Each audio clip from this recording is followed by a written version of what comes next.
listening to Expose Living, Be Ageless, the podcast where we drop the masks, flip the script, and talk real life, real love, and real leadership unfiltered. I'm Stacey Van Thune, coach, speaker, entrepreneur, and founder of the Exposed Living movement that's redefining what it means to live, lead, and grow at any age. We talk identity, reinvention, belief, and freedom from the bedroom to the boardroom. Yes, we go there. This is not about staying young. This is about waking up. So if you're done with the shoulds and craving more fun, more freedom, more truth, more you, then grab your favorite drink, your bestie, maybe your journal. It's time. Let's get exposed. Welcome back. Today on Exposed Living, I've got someone whose energy you can feel before he even says a word. Phil Januszewski is a nationally recognized keynote speaker, former 20-year educator, tattooed happiness ambassador, and a man on a mission to empower the givers of the world to flourish without burning out, numbing out, or checking out. Yes, I'm sure I've got your attention already, but I got to be honest, today's not about the keynote or speaker bio. It's about the human behind the high energy. It's about the teacher who walked away, the giver who had to learn how to receive, and it's about the man who practices what he helps other people. It's about evolution. So with that, I want to welcome you, Phil, to Exposed Living. Hey, thanks so much, Stacey. Honored to be here, and it's always good to see your wonderful face. Oh, you're sweet. Thank you. Hey, Phil, let's just dive into it. You help people flourish, and I want to start here. Can you tell me, what did you have to outgrow to become the man who now teaches flourishing?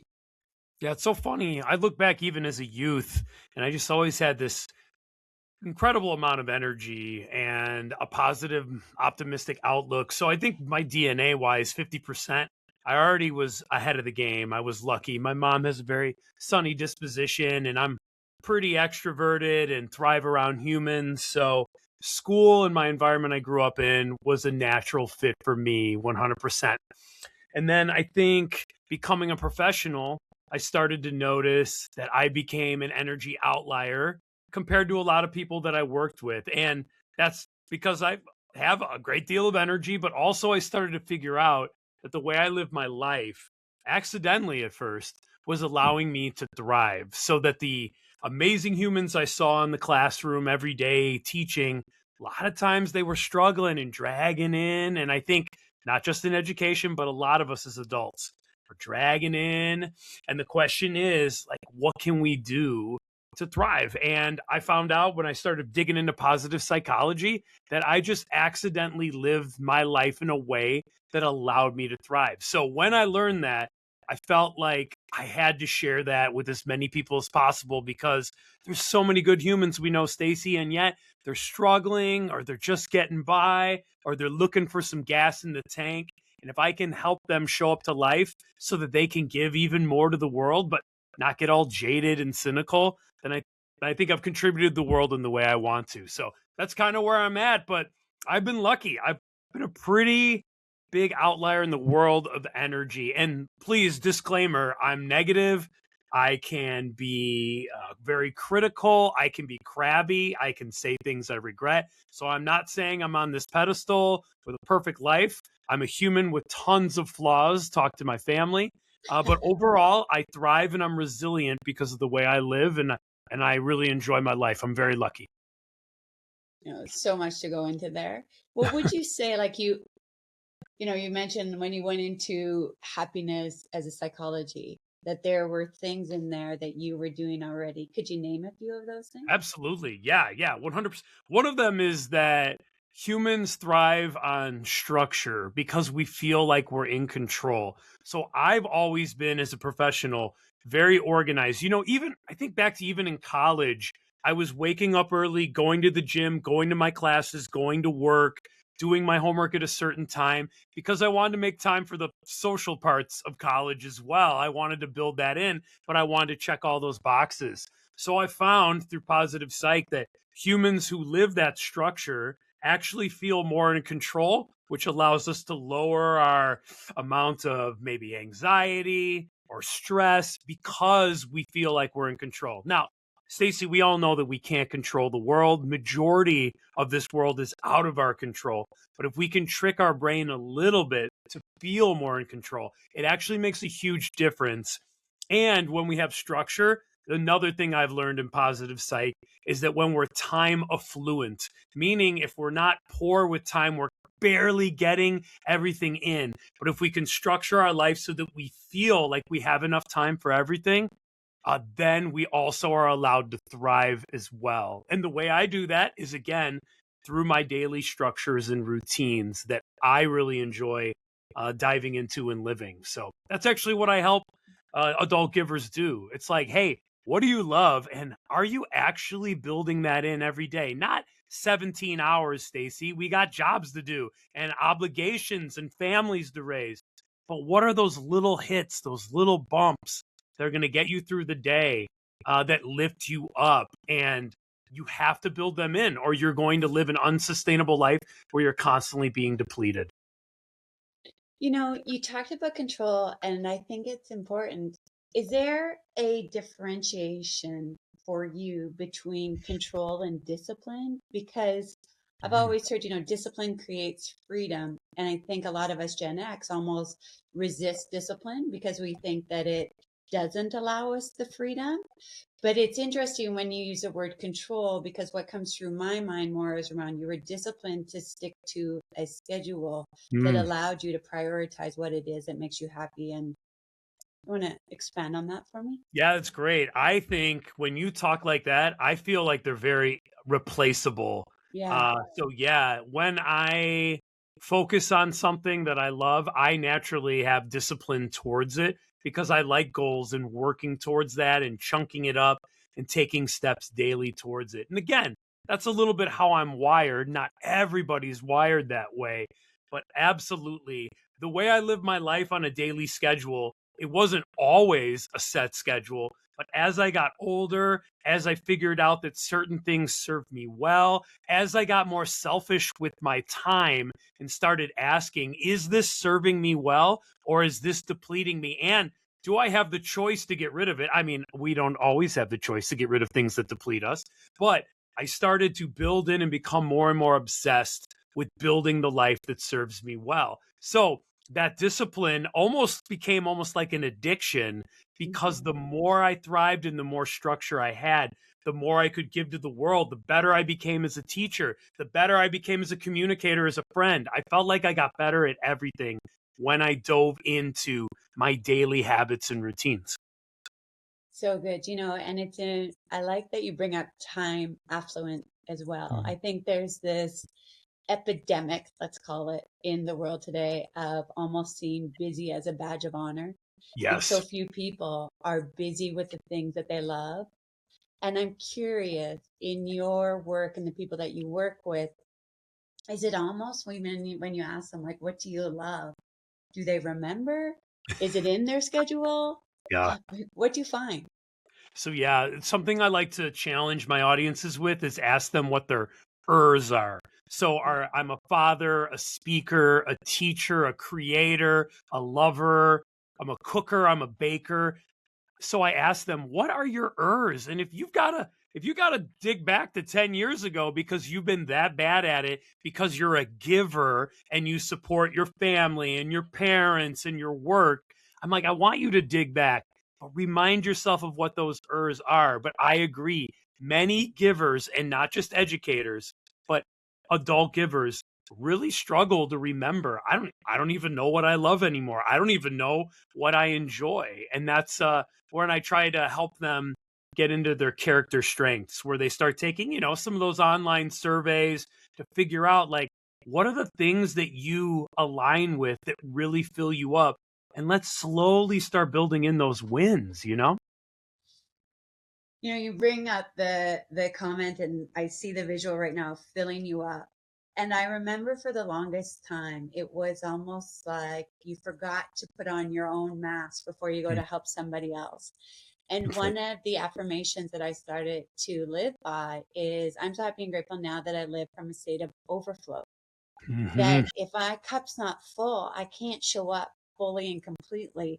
Love it. And again, with the work that you do, the psychology that you know, and the people you've worked with, how many people are out there pouring from that empty cup? Yeah, I agree. I love that line. And actually, I heard something similar from in the personal development space. Rachel Hollis said that we Okay. can't give from an emptying cup. You've got to give what overflows. And a 100% agree with that. If we can get to that phase, otherwise we empty it out and then we have to pause, cancel everything to slowly fill back up. It takes a long time if we're on empty. It takes a really long time to recover and full. But yeah, for sure, 100% the idea that if we can build in these things that fill us up, we're able to overflow. And I apologize, I may have missed your original question on that when I was diverging. Oh no, it's fine. Honestly, it's more of a conversation of I think that a lot of us even trick ourselves to think that our cup is Mm, full. We've been used to not complaining. I don't want to be a complainer. I just want to give. And then don't even realize over the years it was a gradual that sure. things have been slowly chipping away. That when you would say, "Are you thriving? Are you happy?" They've almost convinced themselves they are because they don't see any other life but that. And to show up miserable wouldn't help. But yet it's not in that state of really I love the word that you've used, chose here, flourishing, because I think there's like, what does even thriving mean to people? Right. No, I think you're 100% right. I think it takes like when I come in and there's this weird guy with a weird haircut making them zoom out of their life. Sometimes that's what it takes. A stranger that you don't know to help you zoom out and to look at just your daily life and habits. Your not habits, because a lot of times we assign like that's a good or a bad habit, but just our routines. And if we stop and think about what do I do every day and how many of those little routines actually fill me up, how many actually deplete me, and how many are just kind of they exist. And once we find those depleting or existing things, can we slowly declutter those, take those out, or make the best of them by building in something that fills us up? So maybe you dread your weekly team meeting because everybody's dry and you feel disconnected. Is there a way you can bring your personal love and self to it? Maybe you love music, and before every meeting, you're going to play Try to Name This Tune from back in my childhood. And what it does is it allows you to show your love for music. It allows them to know how old you are and where you come from and find those connections. And you can have fun with the younger workers that have no idea what you're talking about. But by building that, right, that takes 2 minutes, but it fills you up because you're allowing one of your ers. Maybe you're a music listener. So a lot of times I think people think when I'm not thriving, I have to have a midlife crisis and I have to shut everything down and I have to go into the woods in a treehouse for 6 months and figure it out. I'm not saying to do anything like that. I need you to go to work. But what I need you to do is to start building these little tiny wins in. And when you start to feel that energy, and again, it got addicting for me, let's get creative and sneak them in everywhere. And in a year or two, you would be shocked at the energy you have just by not even dramatically changing your life, just sneaking in twice an hour these little fun wins that allow you to feel yourself. It's not rocket science. It's not overwhelmingly changing. It's not worth reading a 300-page book about. It's just take the time to make the little changes and you'll see the change in your life. What do you think stops people from doing that?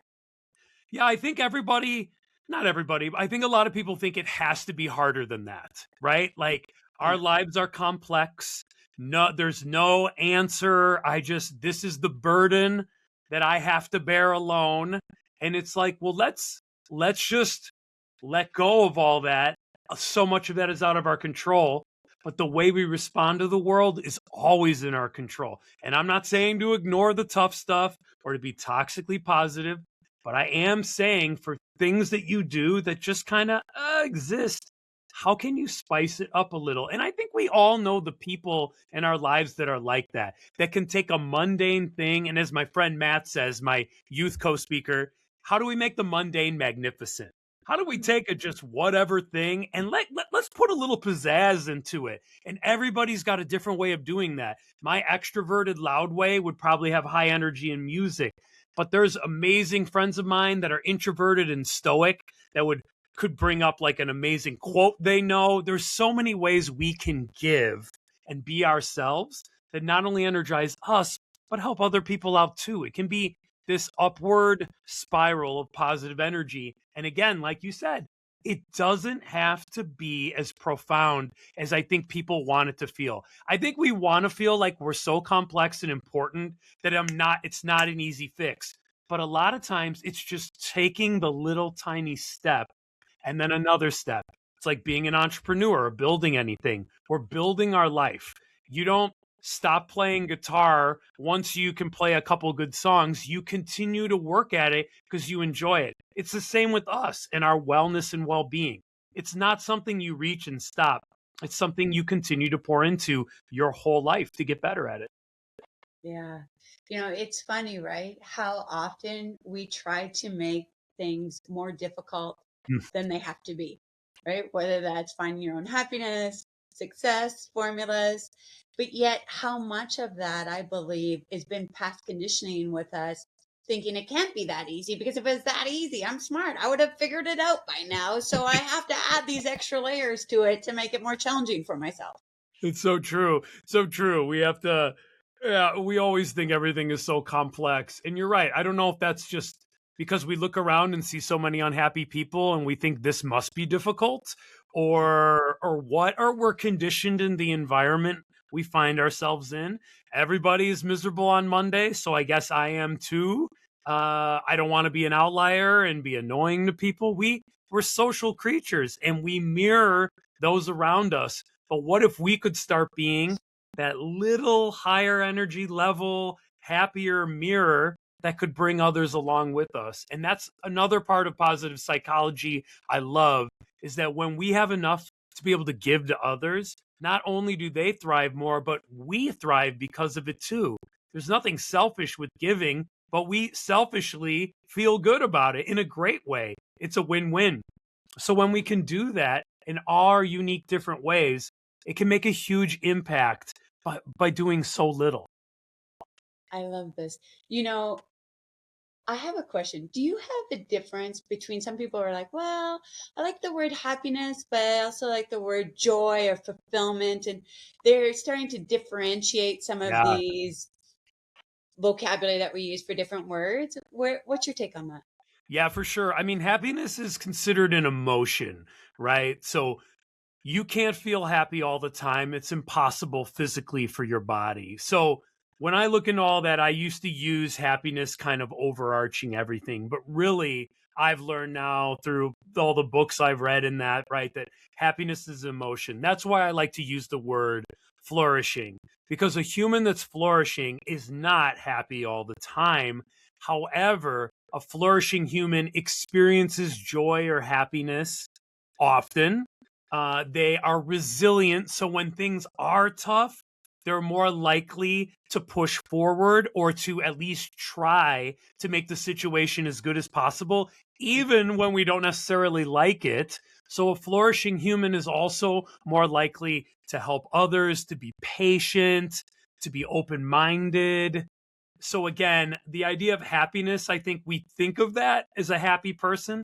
But when you get like into the science and nitty gritty, yeah, technically there is a difference. But I think when we're all talking about it, I think most of us know what we mean. If we want to be happy, we want to be a thriving human. And even though it'd be nice to be happy 24/7, it's just physically impossible. Humans can't do that. It's interesting because you have the whole range of feelings, and coming from my world, I would say that feeling is a word that we invented to describe the frequency or the energy that we're giving out, right? And so you can go through these range of feelings. But I heard the other day, and I want to get your thoughts on this, there's really only two. You feel good or you don't. And when you don't, you can become aware of it and pick something to focus on that can change that frequency or that vibration that you're giving out. And I found it kind of interesting because a lot of times people can get caught up in this rut of like, oh, I was this, I was that, I was this. It's like, did it make you feel good? No. Then is it something, kind of back to what you're saying, is it something that you can stop doing, or could you leverage it out, or where could it be put so that you can get more of that good type of energy, feeling, flourishing back? Because I think resiliency in itself is that when you're doing something hard, you may not be happy that you're doing something hard, but the fact that you're able to overcome it and Sure. do it gives you a good feeling. Oh, absolutely. Actually, challenges and personal growth are a Yeah. huge part of being able to thrive, that we actually need challenges in order to feel happy. If life is easy and simple without challenge, we actually don't feel like we're thriving. We just actually feel neutral. It's the same too. Our life without any like negative issues or that is not thriving. It's neutral. So all the emotions are actually incredibly important. And a thriving person can feel those emotions, honor them, and then also move forward. We can't have joy without that idea of despair or that anger versus happy. That's why a lot of times people take cold showers or ice baths. That shock and stress on your system and then relief actually releases those endorphins and allows you to feel that more. Now, I'm not jumping in a cold shower, not my vibe, but to a lot of people, that really helps them and works. But without you have to have both sides, or else we can't actually feel the feelings. And the book Dopamine Nation talked about that a lot. It was really important that we're not trying to avoid what we consider negative feelings. They're just a response to our environment. And if we respond to the environment, we can change how we're feeling to feel better.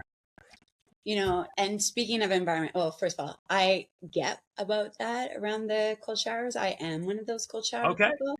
And the difference is, like, it's pretty incredible. I mean, the cold never gets easier, but the feeling coming out also never disappoints. And just to come in, and I have always chalked it up personally to, kind of giving yourself a command in doing it and doing the Yeah. hard. And so you feel this sense of accomplishment. And maybe goes back to what you're saying, is you start to stack those wins and start slowly building momentum in the right direction. Right. But speaking of environments, you mentioned being aware of how you're feeling. And I'm curious to know, what are some boundaries that you've had to put in place, maybe in environment settings? Because I think a lot of people may know also somebody that they don't feel that great around, but they continue to hang out with, or, the phrase misery loves company. So can you go into that? What are some boundaries maybe people can put up to help them flourish more? Yeah, I think first of all, being, like you said, number one is being aware of how a certain situation or group of people makes you feel. For me, an example I give all the time was my first 5 years of teaching. I ate lunch every day in the teacher's lounge lunchroom, and it was a wonderful way to connect with my peers, to learn from the older teachers that were maybe going to be retiring. And it was important for me. But after about 5 years, I started to notice that I was leaving my lunch drained more than inspired and filled, and that I started to see a repetition of, we complained about the same things every day. And since we weren't looking to fix those or help, but just talk about it, I decided to step away. I started eating my lunch solo, and then I would walk around the building. I was in a building of 3,000 students, so it was big. And I would visit specific teachers that I loved, appreciated, and fed off their energy. And I would just check in on their class and be nosy. And by choosing that change, that boundary I set, my friends noticed, hey, you're not eating lunch anymore. And I said, I'm just getting my steps in, guys. It feels better than sitting at the lunch table. I just kind of made the excuse. And after a while, they didn't even remember I used to come, right? It was no big deal. And there's nothing against them. I love them very much, but it wasn't fulfilling or filling me up in the way I needed. And that made a huge difference. So being aware, and then how can you take a gentle step towards something that allows you to flourish more? Is that limit the exposure to it? Is it completely cutting it out of your life and being completely open that, unfortunately, this isn't serving me well anymore? And though I value and respect you, I'm going to step away from this. People can get upset all they want, but when you're clear, sincere, and honest without judgment, they'll feel judged a little bit, but in the end, they'll probably, it'll click in the end eventually. They'll get it. And maybe that helps them in the long run too. But the example I was thinking of though was with people for sure, because humans are messy and setting boundaries are important. Another thing is I used to have people come visit me when it was my prep hour. And sometimes they'd stay and talk for 30 minutes, but I could have been working for 30. So I started to be honest. When they come in, I'd be like, hey, it was so good talking to you. I'm so sorry. I got to get back to work, so I don't have to do this at home. But I'm so glad you stopped by. I'll talk to you soon. And they got it. They would leave. And instead of me waiting, I addressed it honestly. And I do love them and value them. And if I had tons of time, I'd talk to them for hours. But I didn't. I was at work and I need to get it done because that was less time I would have with my kids at home if I didn't get it done at work. So priorities set, being aware, and being open and honest tend to work pretty well. Oh, I mean, that's a mic drop right there. Thank you. I think that is so important. And I think we have this perspective at times that, especially when you're talking about the giver, that by setting the boundary for themselves, they're doing something wrong or being selfish. And again, trying to see that the similarities of when you're over giving, then you're not being able to live that flourishing life that you wanted to. So the importance of setting boundaries doesn't make it mean or rude. I love that. Well said. Yeah. I think I often turn it on my audience and say, if you feel like building a schedule intentionally to fill you up is selfish, I want to flip that on you and say that I think it's selfish if you don't build this schedule.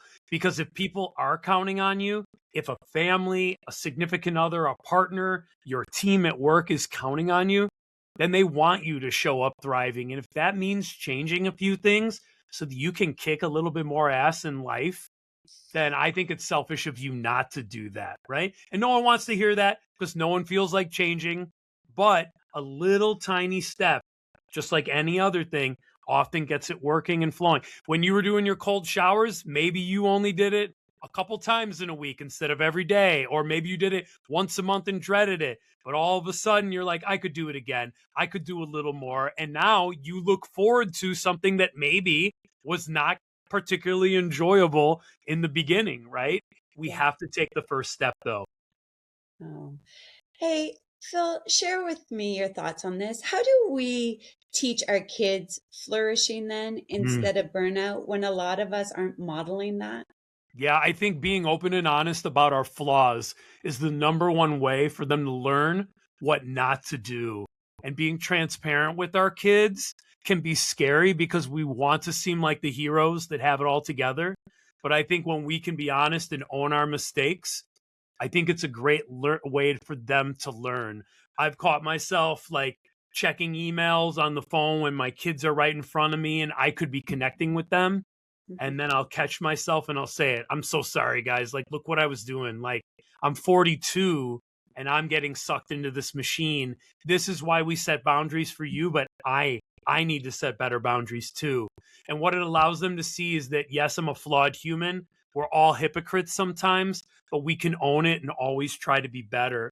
And I think when we can do that more with everything, I'm sorry I was late. I dropped the ball on this. When we own our mistakes, our kids learn that mistakes are normal and okay, but that we can always try better. And I think we learn that from each other. I think also, like me leaving my career of teaching and taking a risk to go full time, I was very transparent with them that this was a risk, that this was not guaranteed, but I felt such a calling that I don't know if I could live with my choices in life if I didn't at least try to help more adults thrive. And if that means that life gets a little tighter for us and we'll figure it out, I want you to know that we'll figure it out together. And again, that transparency, I think even though my son's about to be 14, my daughter's 11, I think even as 7 and 8 year olds, they'll remember little snippets of that, yeah, dad was nervous or dad screwed up or dad owned his mistakes. I'm hoping they do the same. And I think when we can do that, we are able to thrive more.